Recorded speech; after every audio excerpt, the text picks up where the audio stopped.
Apesar de passados 94 anos da saída de Prestes e seus homens em direção ao resto do país, o episódio ainda gera repercussão. O próprio memorial foi um local de polêmicas para sua instalação, mas a história de Luiz Carlos Prestes em Santo Ângelo não se encerrou naquele outubro de 1924.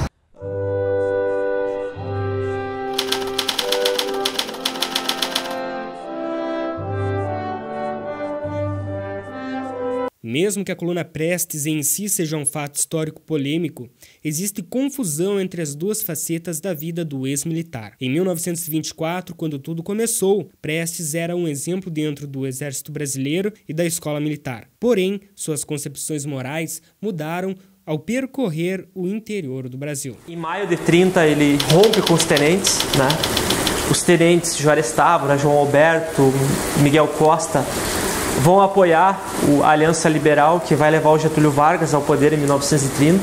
O Vargas tenta trazer o Prestes para o lado dele, porém o Prestes acreditava que aquilo significava só a substituição de um poder político por outro. Ele entendia que a revolução era uma revolução social que o Brasil precisava, muito mais do que a mudança de um político por outro. Então ele rompe com os tenentes e a partir da década de 30 ele vai iniciar uma outra trajetória de vida dele, que é sendo uma das grandes lideranças do Partido Comunista, né? Com a mudança de suas ideologias, Prestes se tornou uma figura polêmica, sendo considerado personagem importante para a história da política brasileira. A controvérsia em torno da sua personalidade foi sentida em seu retorno a Santo Ângelo em 1984. Em 1984 ele vai ser convidado para vir a Santo Ângelo, né? Esse evento inicialmente seria um evento organizado pela Senasa, que é a Associação dos Arquitetos e Engenheiros aqui de Santo Ângelo. Pelo fato do Prestes ter sido engenheiro do Exército, né, a formação dele dentro do Exército era na área de engenharia. Aqui em Santo Ângelo ele trabalhou na construção do ramal ferroviário, supervisão da construção dos quartéis, a instalação de luz elétrica ele também participou, né? Na verdade as primeiras instalações de luz elétrica aqui em Santo Ângelo foram um mês antes do Levante em 24 e o Prestes participou disso, né? A Anitta retrata isso na biografia dele. E aí ele vem para cá em 84, em outubro, né, justamente na data do Levante, 28, 29 e 30 de outubro. Só que esse movimento ganha outros contornos, né? A Fundames, que era a instituição de ensino superior, que hoje é a URI, apoia o movimento, né? Convida o Prestes para dar uma palestra lá. Então ele vai ter uma série de homenagens, vai se encontrar com ex-combatentes da coluna que saíram aqui de Santo Ângelo com ele em 1924. Vai, né, ter uma homenagem, uma tentativa de homenagem para ele na Câmara de Vereadores, que é a concessão do título de cidadania honorária. Porém, essa concessão ela vai ser negada pelo colegiado da Câmara, né? Em 1997, a URI produziu um livro titulado de Retorno de Luiz Carlos Prestes a Santo Ângelo, em parceria com a USP de São Paulo. Na obra estão transcritas as falas de Prestes do evento polêmico em homenagem aos 60 anos da coluna em 1984. O livro descreve o cenário político-cultural da década de 80 e relata os acontecimentos históricos da marcha narrados pelo próprio capitão. Então iniciamos a transcrição dessas fitas, né?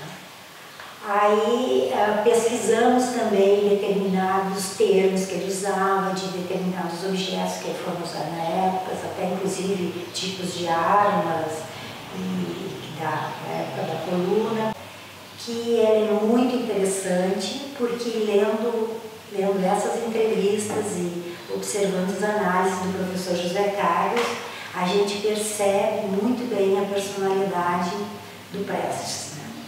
Que ele deixa assim, muito marcada assim, a sua força interior, a sua personalidade forte e o seu caráter assim, muito determinado e uma questão de ética, assim, muito correta.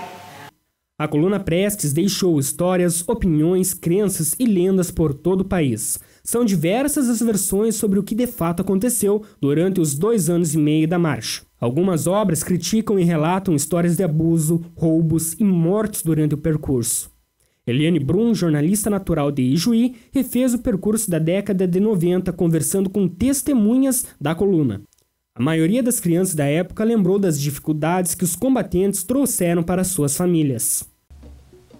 A coluna, por estratégia de sobrevivência, ela percorreu os lugares mais perdidos e mais inóspitos do Brasil, para ficar longe das estradas onde as tropas legalistas poderiam chegar, né? Então, de repente, aparecia aquele monte de homens, então eles me diziam assim, pareceu aquele povo esquisito, de fala revezada, que não sei o que estava fazendo aqui, que fazia uma bagaceira danada, comia a criação, prendia os donos, eu não sei o que eles vieram fazer, só Deus que deve saber, né?